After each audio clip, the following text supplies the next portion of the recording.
In the aftermath of the Civil War, the United States stood at a crucial crossroads. The war had ended in 1865, leaving the nation deeply scarred, both physically and emotionally. The task before the government and its citizens was daunting, reconstructing not just the ravaged southern states, but the very idea of the Union itself. As President Abraham Lincoln famously said, "It was time to bind up the nation's wounds." Yet this noble endeavor was fraught with complex issues and challenges that tested the resilience and unity of the American spirit. One of the most pressing issues was the reintegration of the southern states into the Union. These states, having seceded and fought against the federal government, needed to be brought back into the fold without losing their dignity or unity. This reconciliation was easier said than done. President Lincoln's assassination in April 1865 left his successor, Andrew Johnson, with the enormous responsibility of leading this effort.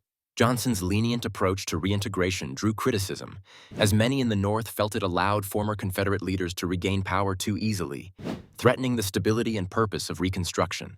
Simultaneously, the status and rights of millions of newly freed African Americans posed another significant challenge.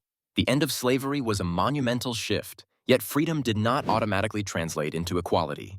Black Americans faced systemic racism, societal pushback, and limited economic opportunities.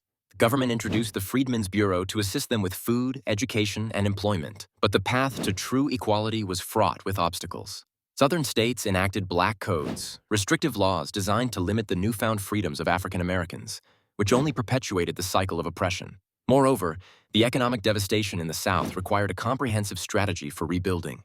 The war had destroyed infrastructure, crippled industries, and left the Southern economy in shambles. There was an urgent need to transform the agrarian-based economy, previously reliant on slave labor, into a more diversified and modern system.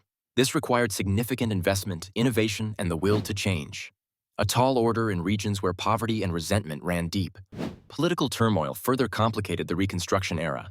Radical Republicans, a faction within the Republican Party, pushed for more stringent measures against the southern states and greater protection for African Americans, often clashing with President Johnson.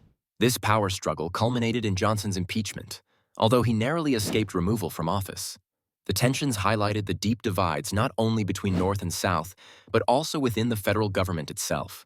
Despite these challenges, Reconstruction did see significant, albeit short-lived, advancements. The 13th, 14th, and 15th Amendments abolished slavery, granted citizenship, and secured voting rights for African Americans respectively. These constitutional changes laid the groundwork for future civil rights movements, even as resistance and backlash persisted.